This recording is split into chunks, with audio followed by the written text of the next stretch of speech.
Hello and welcome to our October Publications podcast. I'm Ed Vitale from the University of Leeds and I'm chair of the Lupus Forum. And this month, I'm delighted to be joined by my colleague, Professor Victoria Werth. She's chief of the Division of Dermatology at the Philadelphia Veterans Administration Hospital. Hi, Vicky. Hello, it's great to be here. And I am the chief of the Division of Dermatology and also a professor of medicine and dermatology at the University of Pennsylvania and the Philadelphia Veterans Administration Hospital. And happy to be here with you, Ed. Thanks, that's great. So we'll go on to our first paper, and this is one that I had a look at. This is one by Cho et al. It's a paper published in Lancet Rheumatology. Pretty big study. It was done by the Asia Pacific Lupus Collaboration, and they used their data to ask questions about whether therapy should be tapered. So we've just presented the EULAR guidelines on SLE on a podcast we did a week ago, and mentioned that this debate about whether steroids could get down to 5 milligrams or whether you really have to try to stop them. And so this is quite timely because this is what they're looking at here. They're asking about whether treatment tapering, especially glucocorticoids, would lead to flares, and whether tapering was more successful or more appropriate in patients who were in different definitions of low disease activity or remission. So they looked at LLDAS, which means SLEDAI score is 4 or less, nothing in the major organs, nothing new, and prednisolone less than 7.5. Or DORIS remission, which asks for a clinical SLEDAI of 0. So in other words, you can't have any measurable symptoms and signs, but you could still have double-stranded DNA or complement points, and prednisolone less than or equal to 5. Or what they called complete remission on therapy, which is where the SLEDAI really had to be 0, and prednisolone 5 milligrams or less. So this study, they assessed 4,000 patients. They got 3,000 in the study, pretty typical for an established lupus cohort. They assessed 14,000 visits where patients were in LLDAS or remission, and just under 10,000 of those, they had patients who continued therapy. And in those, 11.4% had a flare, and 20% of those flares were severe, compared to just over 3,000 patients where patients tapered therapy. And in those, 17% flare, of which 21% was severe. So in other words, flares were more common if you tapered, which is not too surprising, but important to note. And then what they also looked at, which I think was quite helpful, was then they looked at tapering attempts that were maintained according to those different definitions, LLDAS, DORIS remission or complete remission. And the answer was that tapering steroids was more likely to be successful if patients were in LLDAS or in remission, and complete remission, so with the normal serology as well, was the lowest flare risk.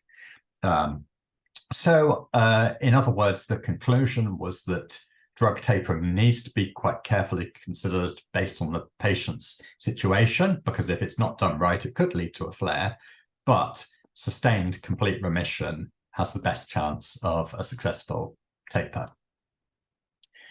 What did you think about that one? Does that sound like what goes on in your practice? Yes, I mean, I think it's really interesting because, we always talk about how bad steroids are and how people shouldn't be on steroids, and which is, certainly part of what we're talking about here. And yet we're finding that if we try to taper too much, we're going to get flares, which I think is people's clinical experience. So I think it's a balancing act, and one that, many of us have had to deal with for a long period of time. Yeah, I mean, obviously I thought this paper, obviously, it wasn't randomized here. So exactly why people were making these different decisions in practice, obviously, they were doing it with their best clinical intention. There was that French randomized study, where patients either continued or tapered their prednisolone, and you got more flares if you tapered them. Although I think many people have said, well, if you taper slowly enough, you want it to be successful. And the other thing people have thought about is, does this just tell us that you should be adding on more therapies to come off? So, you know, if you've tried one immunosuppressant, you're stuck on 5 milligrams of prednisolone. Does that mean you have to, that's it now, you're going to be on 5 milligrams of prednisolone forever? Or is adding on more therapies going to help you get off that? Which I guess we don't completely know.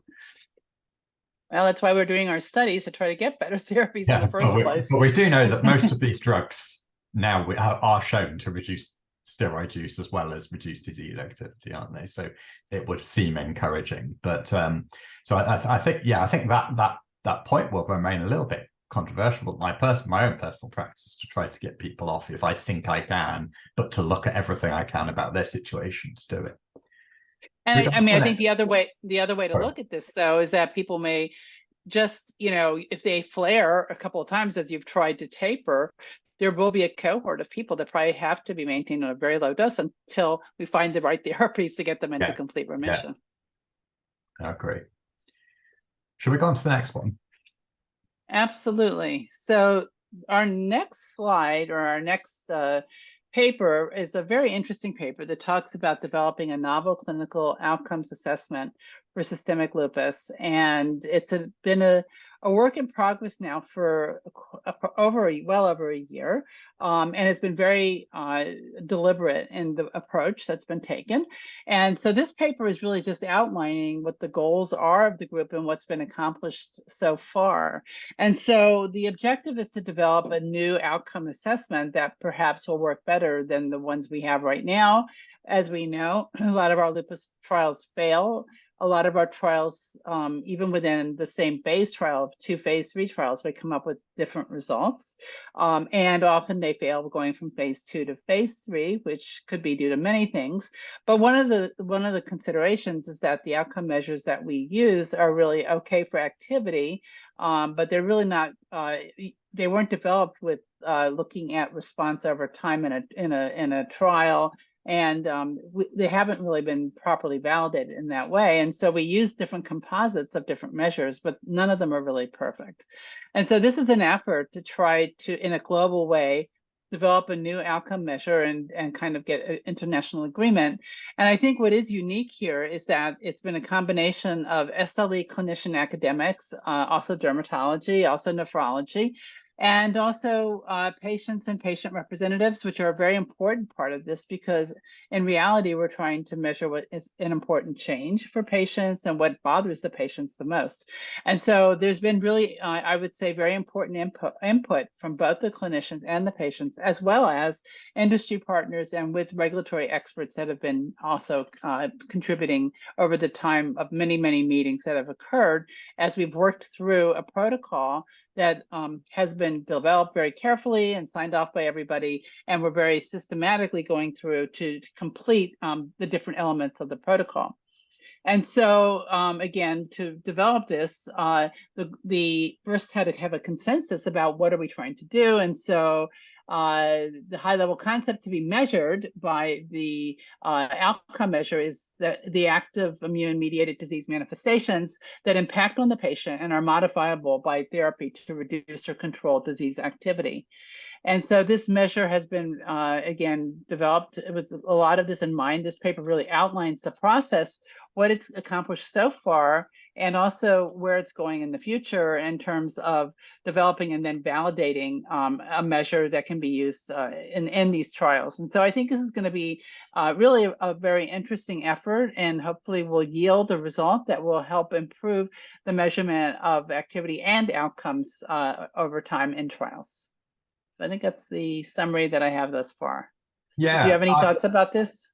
I mean, you and I have both been involved in it, of course, Right. and so I've thought about it a lot. And I think, as you say, the really important thing about the process up to this date, isn't it, is showing that you get approval, that what we've done is acceptable by patients, by clinicians, by regulators, that we're measuring the things that matter.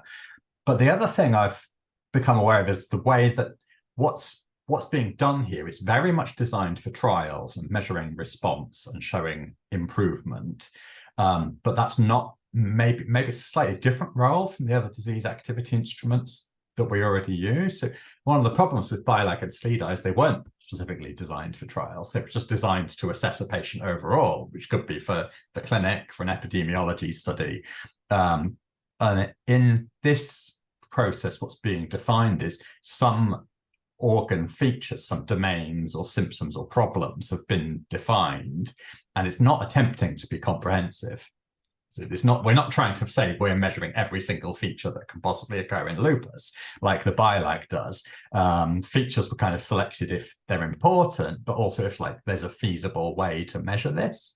And we think that improvement can be seen with therapy. So it's really designed to test the efficacy of drugs rather than to tell you how to assess your patients in the clinic, I think.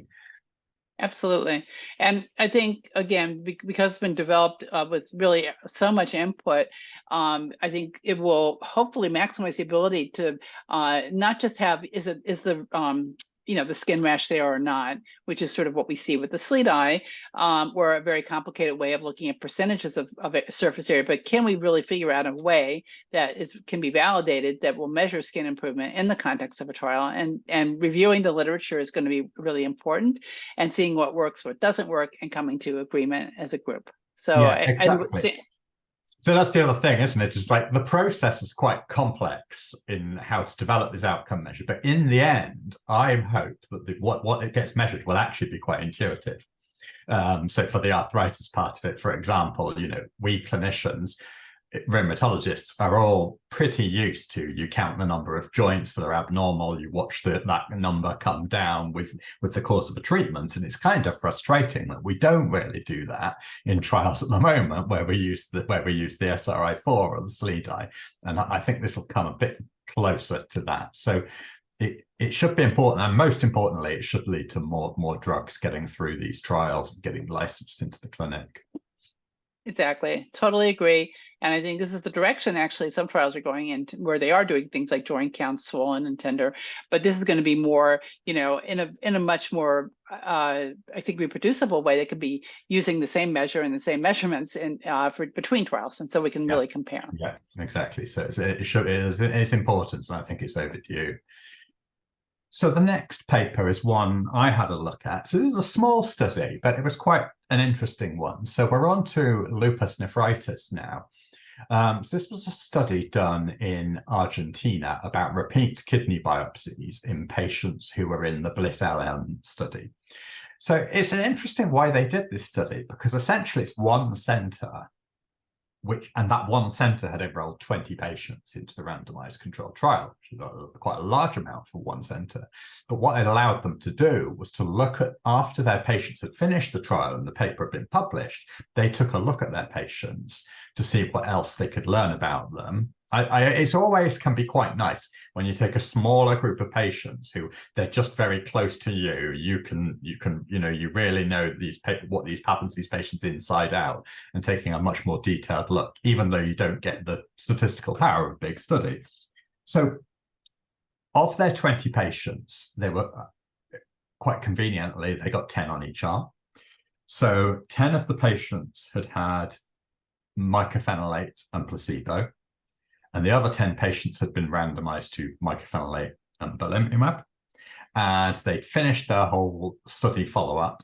And then in the remaining part of the study, after the end of the study follow-up, the remaining 36 months, they looked at their clinical response, and they also did a rebiopsy.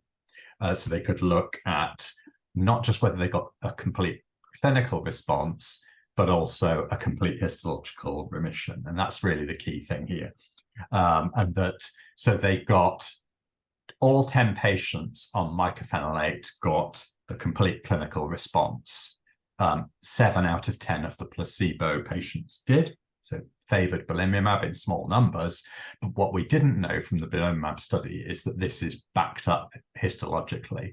So 9 out of 10 patients on belimumab had complete histological response, compared with only 5 out of 10 on placebo.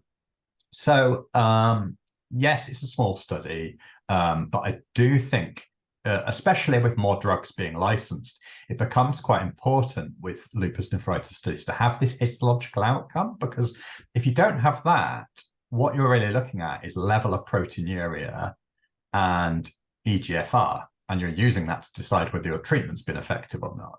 And we know that some patients who have improvement in those things actually aren't complete, histologically, they may not always be necessarily completely histologically in remission. So that's been shown quite well. And so this is providing tissue level evidence of the benefit of the therapy. Right. And I think this is very important, as you mentioned, and the idea of actually doing biopsies and repeat biopsies to be able to determine what's going on, I think is the concept that people are thinking about much more. And I think that this really demonstrates the power of doing that. I think the other thing to consider is that if you look at those who had a complete clinical response, you can see that that did not correlate with a complete histologic response, which we know, but it just reemphasizes the fact that we can't always know what's going on without a biopsy. And there was a paper I discussed with Brad Rovin earlier in the year that it was that paper had lots of different therapies. It wasn't about a trial, but then that was the key point, was that lots of patients who were felt to be clinically doing well on their biopsies still had some active disease, and maybe that's why they often flare. And we have this debate: how long do we need to continue these therapies? Well, patients 3 years after treatment, when some people might think, oh, it's time to stop the therapy. Well, if you knew that that person histologically still had inflammation of the kidney, you might not do that.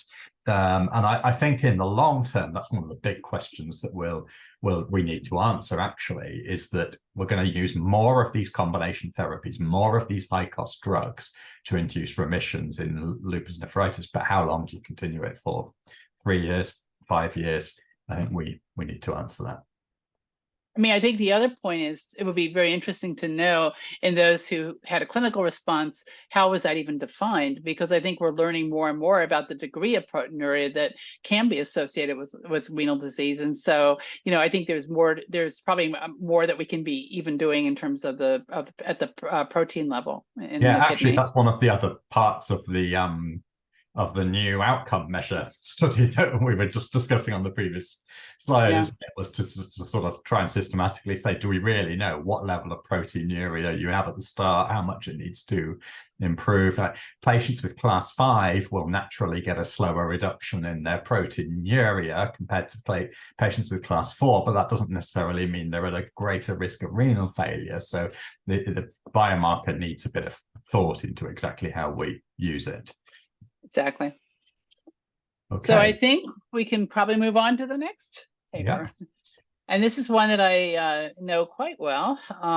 It relates to cardiovascular events and lupus. And I think we're all pretty used to thinking about the fact that patients with SLE have an increased risk of atherosclerotic events. And we were interested in our population of more cutaneous lupus patients to be able to compare the rate of atherosclerotic events and the control of their risk factors to patients who had SLE with CLE. And so we had a group of 370 patients that we've been following longitudinally for well over a decade. And we were able to basically look at different risk factors that these patients had. And this was really based on a paper that we actually wrote about 2 or 3 years ago that's referenced in this particular paper that talks about the fact that probably we need more stringent LDL guidance for patients who are at high risk, and that would be our lupus patients. And so we tolerate high cholesterols maybe more so than we should when you look at other high risk patients, whether they be diabetics or otherwise. The goal is really actually lower LDL. And so by these guidelines that were published, it became pretty evident that many of our patients had very high or had higher levels of LDL than what was being recommended. In fact, 67% of the patients. And so this is really concerning, especially since 90% of the patients had documented internal medicine type physicians who were following them. And there has been, a lot of our interest in trying to figure out who's going to manage the high cholesterols that we're finding in a lot of these patients. So there about 71% of these patients, very high number, 72% had hypertension, and very often undertreated, repeated measures of being high or untreated. And so that was very concerning, given, at least with SLE patients, we know the increased risk. And then also the current smokers, and there were quite a number of those, but there was no documented smoking cessation counseling on the part of the primaries or referrals. And then 278 patients qualified for 2 widely used online calculators for risk of atherosclerotic disease. And we found somewhat different results for these different calculators, which is also, something to think about. How do we figure out who's at high risk? And so at the end of the day, though, what we did find is that in the actual risk, or the actual incidence of atherosclerotic disease, was 13.5% in the patients who had CLE only, and it was actually just minimally higher, 13.8%, I believe, in the patients who had CLE with SLE. So there was a high risk for both groups. And so it really speaks to the idea that we really need to do a much better job of managing risk factors in our patients and being advocates for making sure that they get reasonable care. Yeah, that last fact quite surprised me, actually, because if you'd asked me to guess, I would have thought that the SLE patients would have higher cardiovascular risk, because I think about things like renal involvement as a cardiovascular risk, and taking a lot of steroids is, and probably systemic inflammation. And I might have guessed that the ones with SLE would have a higher cardiovascular risk, but actually that's not really seen. CLE alone was pretty comparable. I suppose the fact that smoking is so associated with CLE may be one factor of that in there, but no, totally. But their LDLs are, very, many of them are quite high. And we really have started working more with preventive cardiologists, because even regular cardiologists don't necessarily manage the lipids to the level that probably would be required to have more of a preventive role in these types of patients. Yeah, and I think, it's in tune with some other things we've looked at about, audits of guidelines and things, that these things are not always followed in SLE either.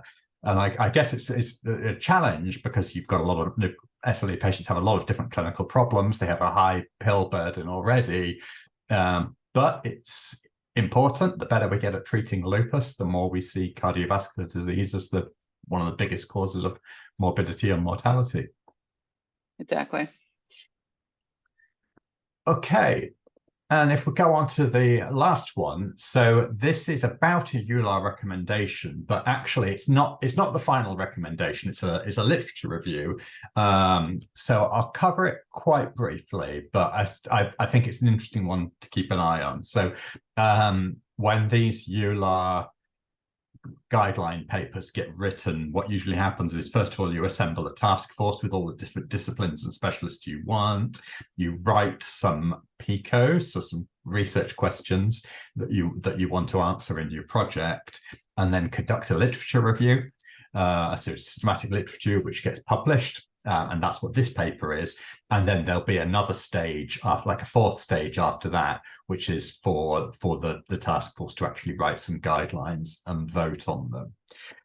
So this is a literature review, not the guideline, but you still get a bit of a picture about what are the main things seen. This is about non-pharmacological pharmacological management of systemic lupus erythematosus and systemic sclerosis. So they decided to do both diseases together, although there'll clearly be some differences between them, and I focused on the lupus part here. But the key points seen from a bird's eye view of the literature were lots of studies on physical activity, and physical activity was generally felt to be effective in both lupus and in scleroderma. There were also quite a lot of studies on education and self-management. And there were some studies in SLE that reported that psychological interventions could improve quality of life. There were also some on scleroderma about phototherapy and laser treatment to improve cutaneous manifestations, although I don't think we're generally going to recommend those for our SLE patients.